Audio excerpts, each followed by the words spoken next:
What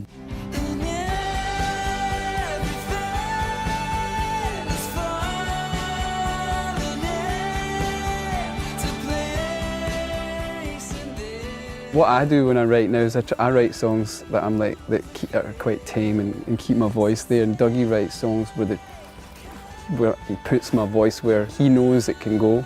So on this record, you know, the songs that really stretch me are some of my favourites.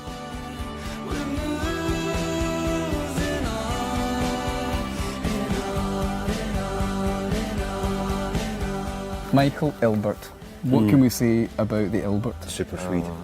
Super sweet. Super sweet, Douglas? He's fantastic. He was just amazing to work with. He made it so easy, and he's such a nice man, such a great guy, and really just worked so hard for us. It was unbelievable what he was kind of up to, because he was just doing everything that he could to make it sound, as he says, very expensive. And I can feel the ground beneath my wheels, putting me back in my place.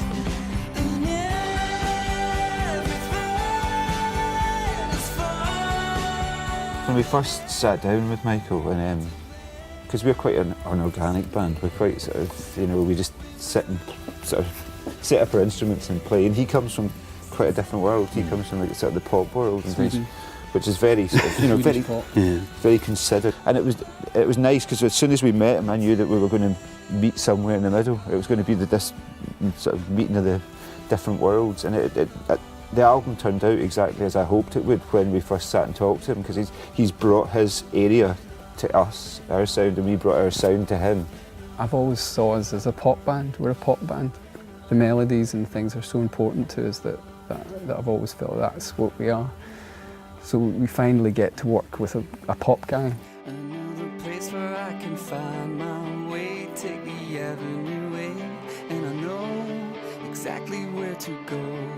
Home is anywhere. For me, it's been the best ever recording session, without question, that I've been involved in, because I could be a singer for the first time and not this multitasking grumpy mentalist. I think it's quite a positive record. I think it's a very emotional record. I think it's quite it's got an emotional weight and heft to it, but in a kind of positive way. And I think what Andy was saying earlier on about, you know, having kids and kind of growing up a bit and beginning and looking outward, as opposed to kind of solipsistic, kind of looking always at yourself.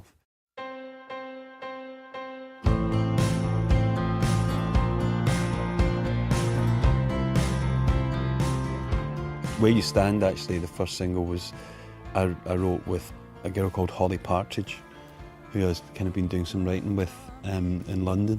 We kind of got this up to that song up to a certain point, and then I played it to Franny when we were in Norway recording, and he was like, "Oh, that's great," and I said, "Yeah, it's not finished." So he went off and finished the lyrics. So there's quite a lot of nice collaborations like that happened.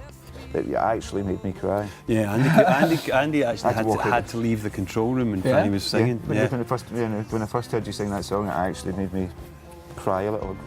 I forfeit my time and wait while you make up your mind. So tell me if you ever find your flight, 'cause I will be right by you. I have gotten so much more into melody and tone, and that is more important to me than anything. There's something in, like you say, that thing in the background and the tone of the melody, and you sort of, that's what I'm listening more to now. I forfeit my time and wait while you remake your mind. So This record is definitely, we have embraced a different way of doing stuff with the layering of things and how we've approached the drums and stuff in particular. But ultimately you still have to play live and pull it off.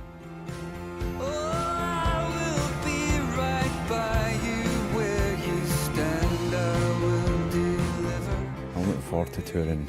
Again, it's, you know, the travel and stuff sometimes is a bit of a bugbear, but the performance, that hour and a half, 2 hours, when it's getting to the point where we'll be playing for 3 hours because we've got that many songs to go through. It's it's a good sort of workout, and it's good to sort of stretch yourself, and yeah, you enjoy that performance.